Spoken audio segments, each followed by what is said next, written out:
रखवाली कर, मेरे मेमनों को चरा। 3 बार उससे बुलवाया, क्योंकि 3 बार पतरस ने इनकार किया था।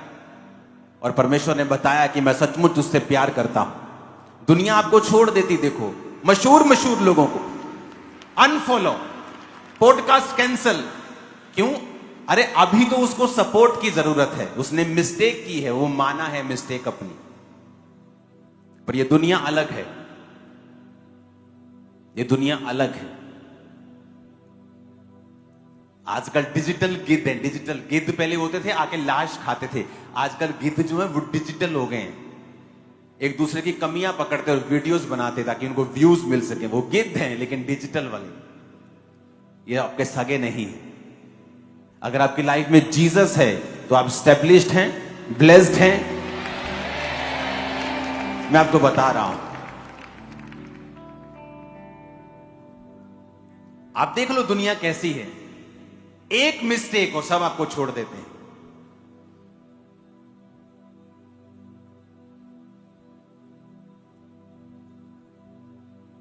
बोलो, जीसस के जैसा ना कोई है,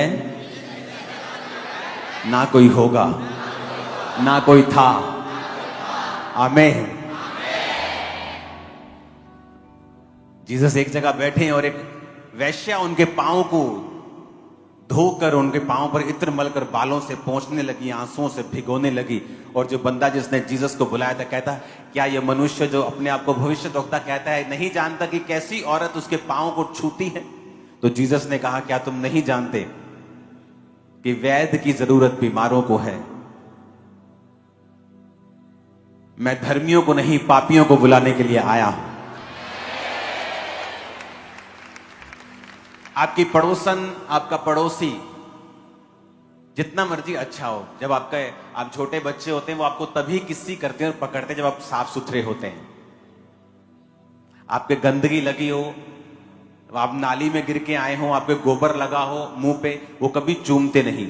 एक मां है जो आपको बिना साफ किए भी चूम सकती है। तो जब आप जीसस के घर में जाते हैं, चाहे आप नशा करके आए होते हैं, तब भी आपको प्यार मिलता है। क्यों? क्योंकि यही आपकी असली मां का घर है। लेकिन आपका पड़ोसी, जब आप नशा करके जाते हैं, वो आपको चूम नहीं सकता, क्योंकि वो आपका असली मां नहीं है। जिस दिन मैं बचा था, जिस दिन मैंने फर्स्ट टाइम लाइफ में जीवित चर्च में एंटर किया था, उस दिन मैंने नशा किया हुआ था।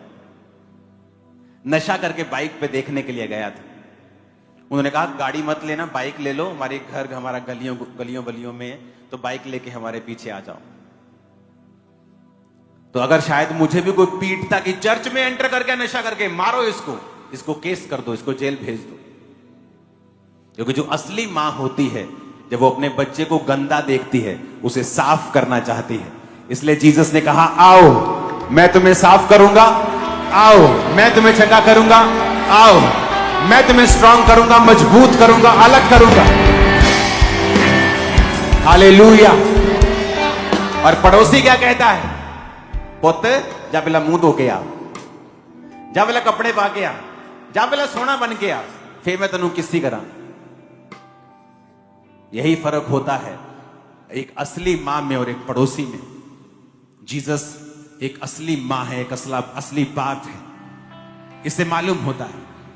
उसने कहा, मैं पापियों से नफरत नहीं करता हूं, मैं पाप से नफरत करता हूं, पापियों से प्यार करता हूं। अपने हाथों को उठाओ, सुनो मेरी बात।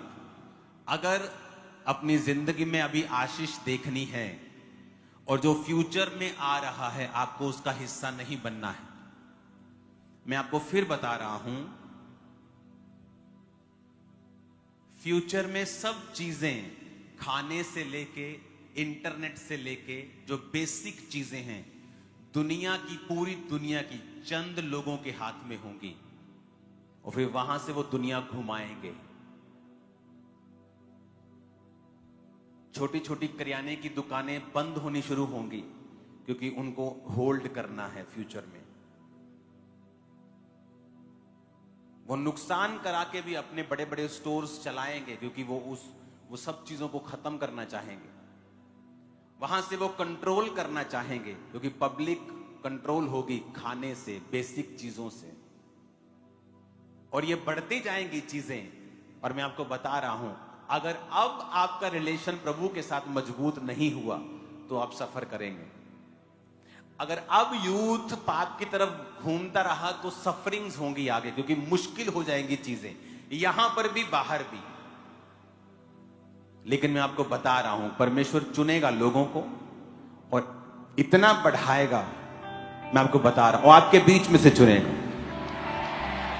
आपका रिलेशनशिप प्रभु के साथ अब स्ट्रांग नहीं, अब हाई लेवल का होना चाहिए, क्योंकि अब नहीं चलेगी आधे घंटे की प्रार्थना रोज, नहीं चलेगी। अब अंधेरा बढ़ेगा, आपको प्रेयर, आपको अपना रिलेशनशिप स्ट्रांग करना पड़ेगा।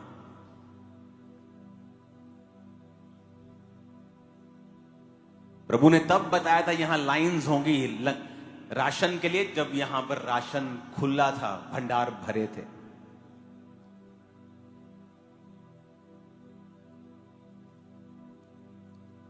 आप देखोगे हर देश में, बड़े बड़े देशों में भी मास किलिंग्स की, मौतों की खबरें आएंगी। यहां पर भी आप देखोगे लोगों का जो उनका पेशेंस है खत्म होना शुरू होगा। चीजें मुश्किल होंगी, लेकिन मैं आपको बता रहा हूं, आपके लिए प्रभु का एक बड़ा प्लान है। आप चमकेंगे, आपको स्ट्रांग क्रिश्चियन लाइफ अब अपनानी पड़ेगी। अपने हाथों को उठाओ, अपने भारत देश के लिए प्रार्थना करते हैं। खुदा बाप, हमारे देश को तू ब्लेस कर, इसे हर तरह की गंदी योजना से बचा के रख, हमारे देश को ऊंचा कर। खुदाबंद, तेरा पाक रूह हमारे प्रधानमंत्री को छुए, हमारे मुख्यमंत्री साहब को छुए। तेरी बुद्धि, तेरी ताकत इनके संग हो, तेरे लोगों के ऊपर बरकत हो, इकोनॉमिकली, पॉलिटिकली इस्टेब्लिश कर। खुदाबंद, अपने लोगों की तू प्रार्थना को सुन और अपने लोगों की लाइफ को आसान कर। प्रभु यीशु मसीह के सामर्थी नाम में हम मांगते हैं, आमीन। ऊंचा ये आशीष हमारी। अपने घुटनों के भार आकर, अपने हाथों को उठाकर, बाइबल को उठाकर कहो, परमेश्वर मैं तैयार हूं आपके वचन को सुनने के लिए। फिर से बोलो, खुदाबंद मैं तैयार हूं आपके वचन को सुनने के लिए।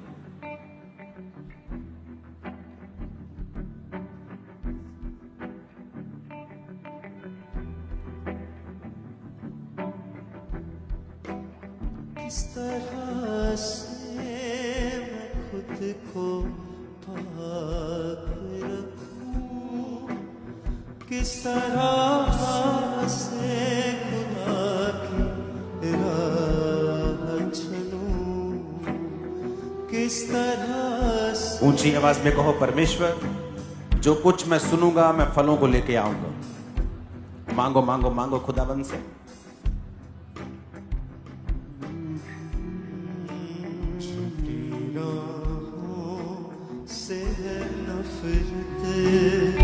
मिल रही मुझे सही, झूठी बातों से है नफरत।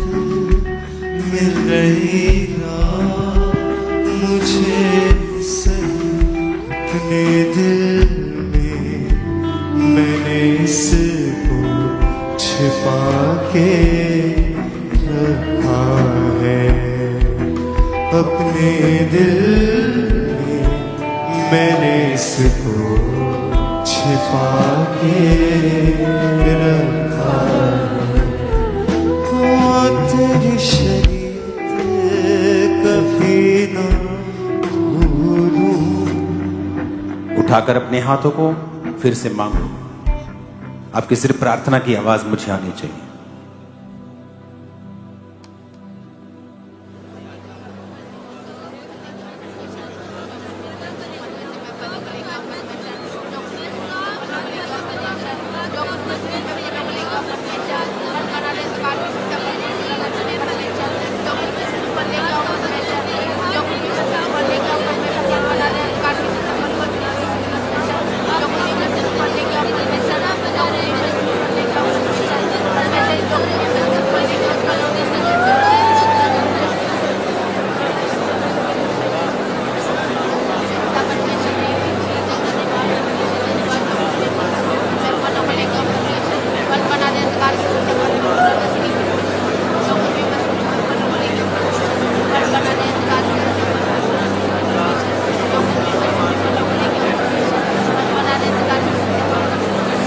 प्रभु यीशु मसीह के सामर्थी नाम में हम मांगते हैं। जितनी ताकत है हाथों में, खुदा की तारीफ कर दो जोर से।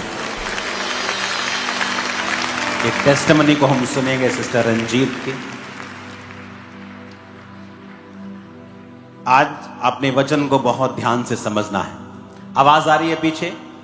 पीछे हाथों को हिलाओ अगर आ रही। लास्ट में हाथ हिलाओ, मैं देखना चाहता हूं आवाज आ रही है।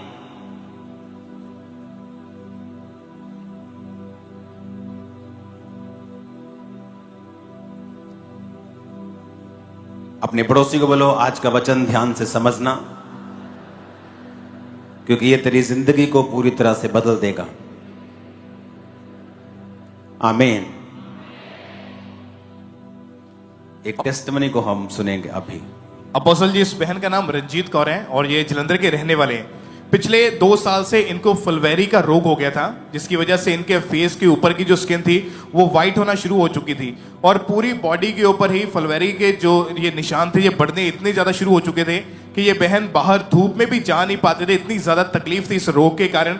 डॉक्टर के पास गए, डॉक्टर ने मेडिसिन दी और कहा गया है कि आपको फुलवैरी का रोग हो गया है और इसका कोई इलाज नहीं है। इनको सिर्फ मेडिसिन खानी पड़ेगी, ठीक हो गया तो ठीक है, नहीं तो इसका कोई इलाज आज तक नहीं है। इन्होंने लगातार मेडिसिन खाई कि शायद ठीक हो जाए, लेकिन दवाइयां खाने के बावजूद भी कोई फर्क नहीं पड़ा, कोई रिजल्ट नहीं आया। और ये सिस्टर जब बाहर जाते थे तो इनको बहुत ज़्यादा शर्मिंदगी महसूस होती थी और इनकी फैमिली भी इनको बोलते थे कि आप इतने समय से चर्च जा रहे हो, आप ठीक तो हो नहीं रहे। पर ये बहन को एक विश्वास था, क्योंकि चर्च में बहुत बड़ी बड़ी इन्होंने गवाहियां सुनी थी और लगातार अंकुरुल्लाह मिनिस्ट्री के साथ ये बहन बने रहे। फिर 20 जून 2023 की मीटिंग को जब ये अटेंड कर रहे थे, जो अजनाला में क्रूसेड हुआ था, उस क्रूसेड को इन्होंने अटेंड किया जब आपने अपोस्टल जी स्पेशल प्रेयर करी कि सब तरह के रोगी आज मेरी आवाज को सुने और वो चंगे हो जाएं। और जब इन्होंने अपनी बॉडी के ऊपर हाथ रखा और उस बीमारी के खिलाफ जब प्रार्थना करी तो परमेश्वर की सामर्थ्य ने छुआ, उन वर्ड्स को रिसीव किया, तो उसी टाइम इनकी बॉडी के ऊपर वो रिकवरी होनी शुरू हुई। 1 हफ्ते के बाद जब चेक किया, वो फुलवैरी का रोग जो था इनकी पूरी बॉडी को छोड़ के जा चुका था। क्या आपकी बॉडी पे था, टांगों पे भी था? हाँ जी पापा जी, पैरा ते भी, सारी पूरी बॉडी थे। थोड़ा सा आप दिखा सकते हैं अगर आप चाहे तो, टांगों के ऊपर, पैरों के ऊपर दिखा सकते हैं क्या?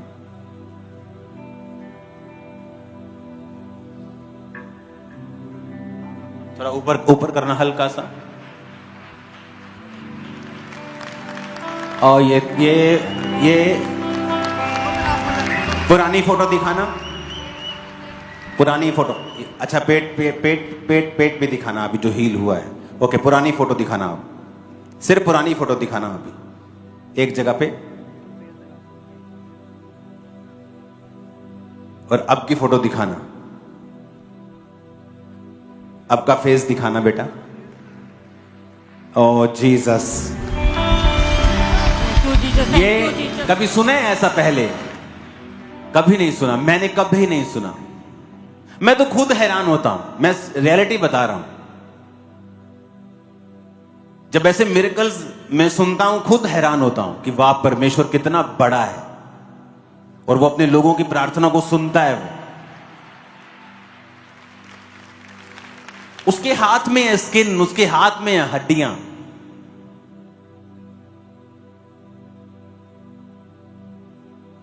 एक दिन मैं बाइबल पढ़ रहा था, बाइबल में लिखा था कि जब योना नबी परमेश्वर से लड़ रहा था तो परमेश्वर ने रातों रात एक पेड़ उगाया और वो उसकी ठंडी छाया में उसको बड़ा आनंद आया।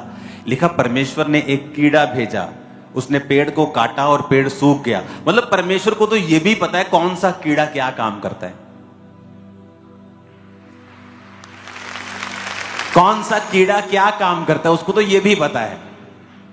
लिखा वो कीड़े ने जब काटा तो पेड़ सूख गया, जब सूखा तो गर्म हवा लगने लगी और योना फिर मूर्छा खाने लगा। तो परमेश्वर ने उससे कहा, जिस पेड़ को तूने उगाया नहीं, पानी नहीं दिया, उसके सूखने से तुझे इतना दर्द हुआ, मैं अपने उन 1,20,000 लोगों को कैसे छोड़ दूं? क्यों ना उन्हें बचाऊं जब उन्होंने तौबा कर ली है। तो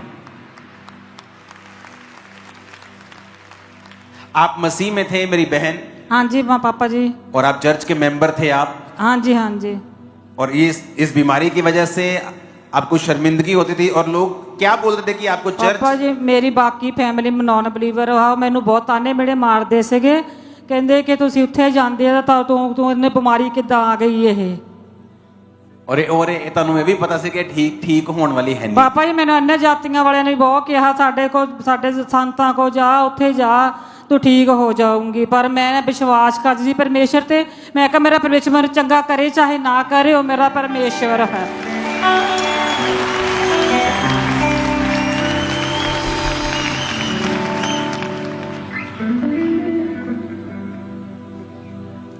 तू चंगा कर या ना कर तू मेरा परमेश्वर पूरी कलीसिया बोलो तू चंगा कर या ना कर तू चंगा कर या ना कर तू मेरा परमेश्वर है तू मेरा परमेश्वर है खुदावंद की तारीफ करो जितनी ताकत है हाथों में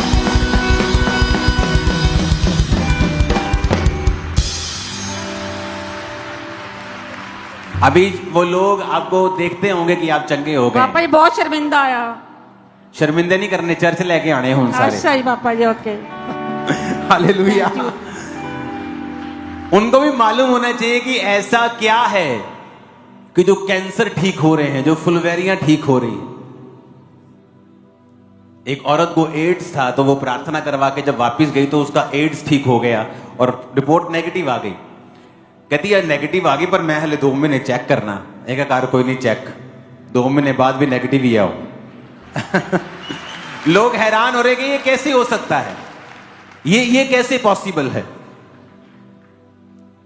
एक टेस्टिमनी थी मेरे पास जो डॉक्टर ने जिसको रिजेक्ट कर दिया था कहां है वो राहुल कौन सा हाँ एक टेस्टिमनी एक मेरे को ये मैसेज मुझे याद नहीं किसके थ्रू आया था ये काउंसलिंग टीम के थ्रू आया था कहां से आप मेरे से मिले थे कि किस माध्यम से काउंसलिंग टीम से हाँ जी पापा जी मैं काउंसलिंग ली सी काउंसलिंग से आपने मैसेज किया था कि आपको मिलना जरूरी है हाँ जी, तो हाँ तब जी। मैंने आपको अपॉइंटमेंट दी थी जी पापा अब इनकी आप टेस्टिमनी को सुनना ध्यान से हाँ इनकी टेस्टिमनी क्या है पढ़ेंगे अपोस्टल ये 2021 में इनको पेट में पहले दर्द रहना शुरू हुआ पेट खराब हुआ वॉमिटिंग्स आनी शुरू हो गई और नॉर्मल मेडिसिन खाते रहे जब धीरे धीरे पता चला कि रोग बढ़ने लगा तकलीफ बढ़ गई थी तो इनको भूख लगनी बंद हो गई खाना बिल्कुल इनको मन नहीं करता था और इनके यूरिन के साथ ब्लड आना शुरू हो गया शरीर इतना कमजोर हो गया कि इनसे खड़े तक नहीं हुआ जाता था और ऐसी बीमारी की वजह से जहां जो जॉब करते थे उन्होंने भी इनको वहां से निकाल दिया कि अगर इसको कुछ हो गया तो इसकी कोई ब्लेम जो है वो हमारी कंपनी के ऊपर ना लग जाए और इसी वजह से इतने तकलीफ में थे जब चेकअप हुआ डॉक्टर ने टेस्ट किए बताया कि लीवर पूरी तरह से डैमेज हो चुका है वो श्रिंक हो चुका है सिकुड़ चुका है और लंग्स के साथ वो चिपक गया है डॉक्टर ने बताया कि ब्लड भी जो है वो इतना कम है कि 8 ग्राम के करीब रह चुका है यूरिन में इतनी इन्फेक्शन थी टाइफाइड हो गया पूरी जो सेहत थी इनकी पूरी खराब हो चुकी थी थोड़ा सा चलते थे तो गिर जाते थे बार बार इनकी फैमिली इनको हॉस्पिटल में लेके जाते एडमिट करवाते थे दवाइयां खाई इलाज करवा के थक चुके थे कोई फर्क नहीं पड़ा और इसी बीमारी की वजह से +2 से आगे स्टडी भी नहीं कर पाए ये और रिश्तेदार लोग इनको देखते थे कि सारा दिन ये बेड के ऊपर ही पड़ा रहता है मजाक बनाते थे कि ये बीमार ही रहता है और इनकी फैमिली जानती थी ये 9 से 10 डॉक्टर्स के पास इनको लेकर गए लगातार ट्रीटमेंट चला पर फिर भी कुछ भी फर्क जो था नहीं पड़ रहा था इलाज करवा के थक चुके थे और इनके मदर जो है वो सिंगल पेरेंट है और इनके हस्बैंड नहीं है ये बहन सोचते थे कि अगर ऐसी बीमारी के कारण मेरे बेटे को भी कुछ हो गया तो हमारे परिवार का क्या बनेगा पूरा परिवार रोता था अपोस्टल जी और ये पहले से ही अंकुरोला मिनिस्ट्री के साथ जुड़े हुए हैं इन्होंने अपना फेथ परमेश्वर के ऊपर बनाए रखा और जब ट्यूसडे चर्च में आए काउंसलिंग टीम के पास अपना केस बताया और काउंसलिंग टीम के द्वारा अपोस्टल जी ये भाई आपको ऑफिस में मिले 3 नवंबर 2024 को ओके ये फोटो आपकी तब की है ओके अब ध्यान से आप सुनना ओके, क्या हुआ उसके बाद, मिलने के बाद टेस्टिमनी सुनी? और अपोस्टल जी, जब आप इनसे मिले, इनसे मीटिंग हुई, तो इन्होंने अपना केस बताया कि मुझे ये प्रॉब्लम है, और आपने कुछ खास हिदायतें, कुछ इंस्ट्रक्शंस इस भाई को दी। और ओके,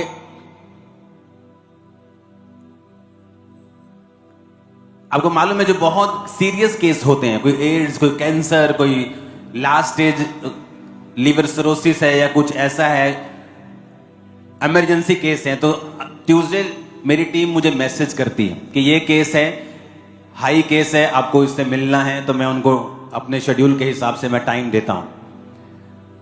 तो जब ये फैमिली मेरे पास आई तो मुझे याद था ये केस। इन्होंने कहा कि हमारा लीवर डेड हो चुका है, मैं कुछ खा नहीं सकता, मेरी जॉब छूट चुकी है, सब कुछ डेड हो गया, मेरे फादर मर चुके हैं, मुझे लगता है मैं मरूंगा। तो सबसे पहला काम जो मैं व्यक्ति की लाइफ में करता हूं, मैं ये उसको कहता हूं कि अगर तू अपना रिलेशनशिप परमेश्वर के साथ बना ले,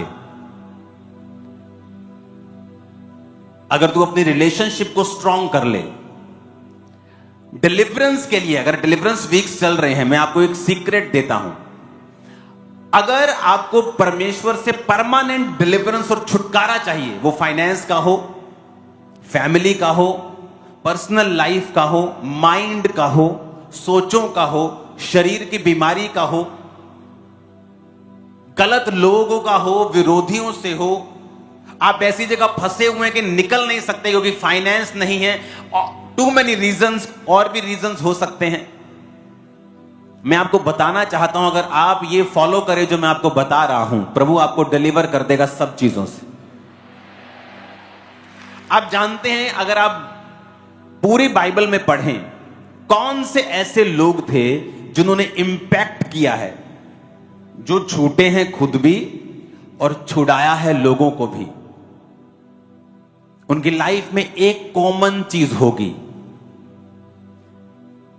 उन्होंने गलतियां भी की हैं बाइबल में, पर ऐसा क्या था कि शाऊल की गलती कि उसने शमूएल नबी के कहने से सब जानवरों को मारा नहीं और कुछ रख लिए, क्या ये बड़ी गलती है? या दाऊद ने हित्ती उरिया को मरवाकर उसकी पत्नी को अपना कर लिया, या ये बड़ी गलती है? दाऊद की गलती बड़ी है, लेकिन दाऊद के अंदर एक ऐसी खूबी थी जिसकी वजह से उसको उस गलती का कॉन्सिक्वेंस, असर तो उम्र भर रहा, मरते दम तक रहा, लेकिन वो परमेश्वर से माफी पाकर आगे बढ़ा। वो गुण था परमेश्वर के साथ अपने संबंध को बनाए रखना। अगर हम उत्पत्ति 12 उसकी 5 पढ़े, लिखा अब्राहम अपनी पत्नी सारे, अपने भतीजे लूत को और जो धन उन्होंने इकट्ठा किया था और जो प्राणी यानी जो जानवर, गाय, बैल, भेड़, ऊंट उन्होंने हरान में प्राप्त किए थे, सबको लेकर कनान देश में जाने के लिए निकल चला। कनान देश में वो आ गए। उस देश के बीच से जाते हुए अब्राम शकेम में, जहां मोरे का बांज वृक्ष है, पहुंचा। उस समय उस देश में कनानी लोग रहते थे। तब यहोवा ने अब्राम को दर्शन देकर कहा, ये देश मैं तेरे वंश को दूंगा। और उसने वहां यहोवा के लिए, जिसे उसने वहां दर्शन दिया था, वेदी बनाई। वहां से आगे बढ़कर उस पहाड़ पर आया जो बेतेल के पूर्व की ओर है। उसने अपना तंबू उस स्थान में खड़ा किया जिसके पश्चिम की ओर बेतेल और पूर्व की ओर ए देश है। वहां भी उसने यहोवा के लिए एक वेदी बनाई और यहोवा से प्रार्थना की। आप इमेजिन करो, हमें ये वचन बड़ा सिंपल लग रहा है कि अब्राहम आया, परमेश्वर ने दर्शन दिया, उसने वहां वेदी बनाई, फिर वो जहां रहने लगा उसने वहां वेदी बनाई और उसने यहोवा के सामने प्रार्थना की। लेकिन हम इसकी डीप तह तक नहीं पहुंचे। इसका डीप ये है कि अब्राहम परमेश्वर के साथ पूरा कनेक्टेड था। जब आप परमेश्वर के साथ कनेक्टेड होते हैं, आपको कहने की जरूरत नहीं पड़ती, बेटा प्रार्थना की है। आपकी मम्मी नहीं बोलेगी, बेटा प्रेयर कर ली तूने आज सुबह? नहीं।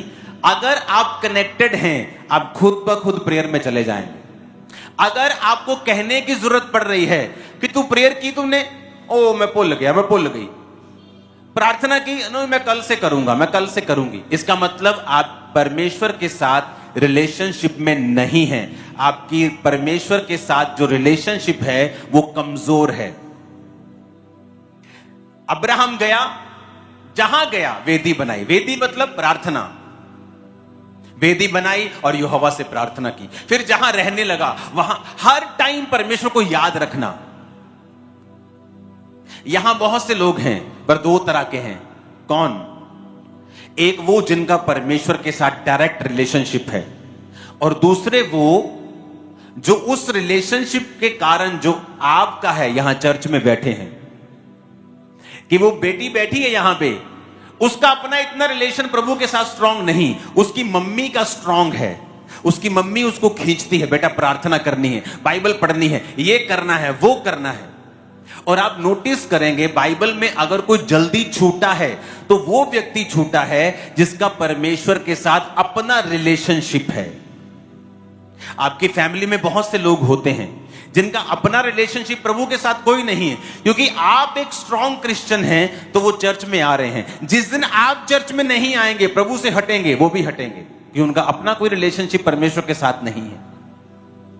ऐसी बहनें हैं जो परिवार के साथ मसीह में चल रही हैं, अगर वो हट जाएं अपने पति को भी हटा लेंगे, क्योंकि उसके पति का अपना कोई पर्सनल रिलेशनशिप परमेश्वर के साथ नहीं है। और किन लोगों की लाइफ में मुसीबतें ज्यादा एंटर करती हैं? जिनका अपना रिलेशनशिप परमेश्वर के साथ नहीं है। मैं आपको सच बता रहा हूं, सब लोग चंगे नहीं होते हैं। क्यों? आपने टेस्टिमनी सुनी, मैं अंकुर नूरला मिनिस्ट्री की मेंबर थी, चर्च को जानती थी, चर्च से जुड़ी हुई थी, जुड़े जुड़े मुझे फुलवेरी होती है। पहले फेस पे होती है, पूरी बॉडी पे जाती है। मैं दवाई खाती हूं, मुझे फर्क नहीं पड़ता। अब मेरी फैमिली कहना शुरू करती है, बेटा तू चर्च में जाती है, तुझे ये बीमारी कैसे हो सकती है? तू तो कहते चर्च में बीमारियां खत्म होती है, तेनू नवी लग गई। लेकिन अपना रिलेशनशिप परमेश्वर के साथ जब स्ट्रांग होता है, अगर स्ट्रांग ना होता, अकेला फैमिली मेंबर है, ठीक है जी, बताओ कौन से संत के पास चलना है, मैं चलने के लिए तैयार हूं। क्योंकि वाकई सही बात है, चर्च में जाकर बीमारी खत्म होनी चाहिए, ये तो नहीं लग गई, क्योंकि परमेश्वर कई बार आपको परखता भी है। अब मैं बहुत से यूथ लोगों को जानता हूं जिनका अपना रिलेशन परमेश्वर के साथ कोई नहीं है। आप उन्हें चर्च में ड्यूटी दे दें, वो चर्च की ड्यूटी करेंगे। आप उन्हें प्रार्थना करने के लिए बोले, प्रार्थना करेंगे। आप चर्च से हटा दें, वो प्रार्थना करनी बंद कर देंगे। क्यों? अपना रिलेशनशिप प्रभु के साथ कुछ नहीं है। मेरा अपना परमेश्वर के साथ रिलेशनशिप शुरू से स्ट्रांग था। मुझे किसी ने नहीं कहा प्रार्थना करते हो, बाइबल पढ़ी आज, कोई नहीं कहता था मेरे को।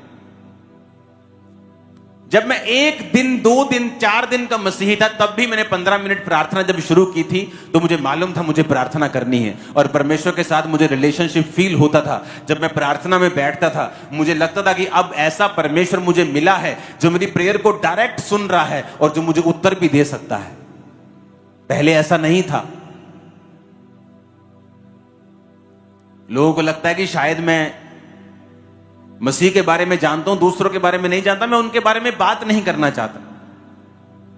मेरा पर्सनल धार्मिक स्थान था बहुत बड़ा, मेरा पर्सनल, जहां मैं पूजा करता था, पर्सनल। मेरे को सब चीजें मालूम थी। लेकिन जब मरने की कगार तक पहुंच गया और जीसस क्राइस्ट ने उस दिन चुना और बचाया, अब मुझे मालूम था मेरी प्रार्थना वो सुनता है और उत्तर देता है, वो जीवित है। क्योंकि मैं सुनी सुनाई बातें नहीं कह रहा हूं। अगर मुझे कोई ये गवाहियां देता ना आज से 20 साल पहले, तो मैं बोलता नहीं ये झूठ है, ऐसा हो ही नहीं सकता। मैं डॉक्टर की फैमिली से हूं, इंजीनियर्स की फैमिली से हूं, ऐसा हमने कभी सुना ही नहीं, ऐसा हो ही नहीं सकता, ये सब पाखंड है। मैं खुद बोलता। आज अगर किसी चीज को आप देखो, अब्राहम जहां जा रहा है एक वेदी बना रहा है, क्यों?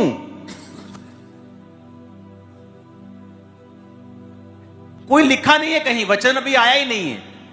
मूसा की व्यवस्था तो भी आई नहीं, मूसा तो भी पैदा भी नहीं हुआ, मूसा तो भी 400 साल बाद पैदा होगा मूसा, अभी तो कोई वचन ही नहीं है। लेकिन ऐसा क्या कि वो जा रहा है, वेदी बना रहा है। एक और कॉमन चीज है सब ग्रेट मैन ऑफ गॉड में, जिन्होंने डिलीवरेंस पाई है और डिलीवरेंस बांटी है, एक और चीज उनकी लाइफ में है, वो सब आपको बोने वाले मिलेंगे। आप चर्च में बहुत से लोग होंगे, अगर आप पूछेंगे आपने कभी बोया बड़ा बीज? नहीं बोया। क्यों? उनका कसूर नहीं, उनका पर्सनल रिलेशनशिप परमेश्वर के साथ नथिंग है, जीरो है। इतना स्ट्रांग रिलेशन उनका नहीं है प्रभु के साथ, क्योंकि जब प्रभु के साथ आपका रिश्ता मजबूत होता है, आप हर टाइम प्रार्थना करते हैं, हर टाइम बोलते हैं, हर टाइम आप परमेश्वर के संग, आपका कॉन्शियस, आपका विवेक, आपका दिमाग है ना जो, वो हर समय परमेश्वर के संग जुड़ा हुआ रहता है। मैंने ऐसे लोग देखे, अभी यहां से बाहर निकलेंगे, कल काम पे जाएंगे, उन्हें परमेश्वर का कुछ विवेक नहीं है, कोई कॉन्शियसनेस नहीं है कि प्रभु मेरे संग है या प्रभु मेरे अंदर है या मैं क्रिश्चियन हूं। वो सब करेंगे जो आम लोग करते हैं, वैसी बातें, वैसे ही मजाक, वैसे ही काम, वही वैसा ही स्टाइल, वैसे ही गलत काम सब करेंगे, क्योंकि उनको कॉन्शियसनेस उनका नहीं है इस बात में, अलर्ट नहीं है इस बात के लिए कि परमेश्वर मेरे संग है, वो मुझे देख रहा है। उनका रिलेशनशिप परमेश्वर के साथ जीरो है। हाँ, संडे वो चर्च आएंगे, बातें बड़े ध्यान से सुनेंगे, समझेंगे भी, सुधर भी जाएंगे कुछ चीजों में, लेकिन ऐसा कनेक्शन नहीं है परमेश्वर के साथ उनका कि परमेश्वर उनसे बात करे और उन्हें छुड़ाए। कितने मेरी बातों को समझ रहे हैं? आप हमेशा बड़े बीज बोने वाले लोगों को देखो, वही लोग होंगे जिनका पर्सनल रिलेशनशिप प्रभु के साथ है। मैं अगर 5 पास्टर्स में बैठा हूं तो सिर्फ 2 पास्टर्स होंगे जो बीज बोते होंगे, बड़ा बीज। क्यों? क्योंकि 3 पास्टर्स का भी रिलेशन इतना स्ट्रांग परमेश्वर के साथ नहीं है। लेकिन जो कनेक्शन स्ट्रांग होता है, अंदर से अगुवाई मिलती है, प्रार्थना करनी है, बीज बोना है, मुझे ये करना है, मुझे ये करना है, क्योंकि आपका रिलेशनशिप प्रभु के साथ स्ट्रांग है। आप हर समय परमेश्वर को याद रख रहे हैं। अब अगले महीने अगर मैं क्रूसेड के लिए जा रहा हूं तो जो होटल जो मर्जी हो, मेरा एक अलग प्रार्थना का रूम होता है स्पेशल, वहां मेरी फैमिली नहीं जाती। वहां मैं जाता हूं, प्रार्थना करता हूं, अपने 2.5 घंटे, 2 घंटे, 4 घंटे बिताए, वापस फैमिली, क्योंकि मुझे वो देखना है। अगर मैं दुबई में हूं तो मेरा एक स्पेशल रूम है जहां मुझे प्रेयर करनी है। मेरी प्रार्थना, मेरा कनेक्शन, मेरी रिलेशनशिप वो कॉम्प्रोमाइज नहीं होती, कंडीशन कुछ भी हो, दुनिया का जो मर्जी कोना हो, काम जो मर्जी हो, मीटिंग हो, बड़ी हो, छोटी हो, मैसिव हो, कुछ भी हो। अब जब लोग मेरे पास मिलने के लिए आते हैं, मैं उनको यही बात बोलता हूं कि पहला काम जो मैं उनकी लाइफ में करता हूं, उनको मैं ये बोलता हूं कि मॉर्निंग उठते सार ही प्रेयर करनी है और रात को सोने से पहले प्रेयर करनी है। क्यों? क्योंकि मैं जानता हूं जब आपकी रिलेशनशिप स्ट्रांग नहीं है तो शैतान आप पे अटैक कर रहा है। लेकिन जब आप प्रभु के साथ स्ट्रांग रिलेशनशिप में चले जाते हैं, आपके संबंध, कैसे मालूम पड़ता है आपके संबंध मजबूत हो गए? आप अगर अपने बच्चों के साथ